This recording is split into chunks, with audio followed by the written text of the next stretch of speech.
here's my first provocative statement. We've become a nanny state. Seriously, this is as boring a place. I think as a CEO, you have to be unreasonable. You actually have to ask the business to be unreasonable. It is not your job to ask for reasonable things. We don't actually set a bold enough goal for the organization to go and achieve. And whenever you go to a business that isn't doing particularly well, there's usually nothing in the new product pantry. Is that what happens when you turn up and because you're in the job, because the previous person sucked at the job, you get there and there's nothing in the product pipeline. Here's our dilemma. We've got 140 countries that we're in. We have these 3 global iconic brands. We've got 2,000 marketers who work at Yum. And I honestly believe that marketing was not meant to be this complicated because we've made it something that I think is really simple. I think marketing is really simple. And we've made it so complicated, okay? We have made it just so complicated. And I believe we need to keep it simple, and I believe we need to keep it bold.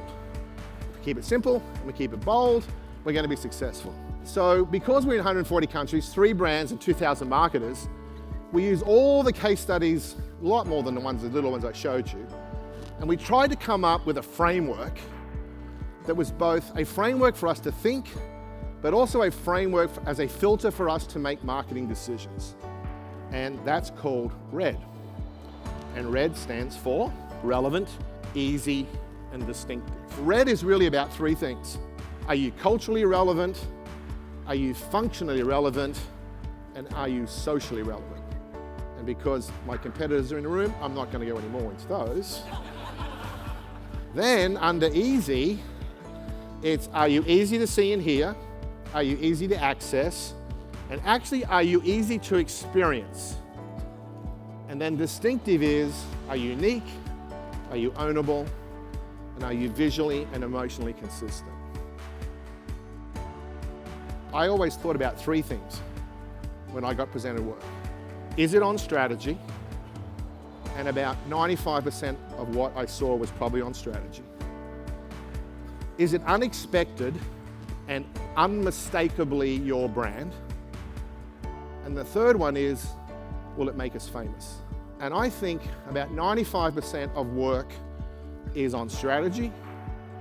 I think if we're generous, about 50% of work is probably both unexpected and unmistakable.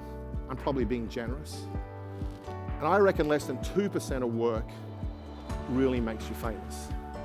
Are you prepared to put $200 million of your own cash into a partner in order to get from them the very best economic deal for your franchisees? And so I think that's another great example of us being bold, which is we are quite prepared to invest that sort of money in other public companies, not looking for a return, but actually looking for us to get our franchisees the very best deal that we can get them.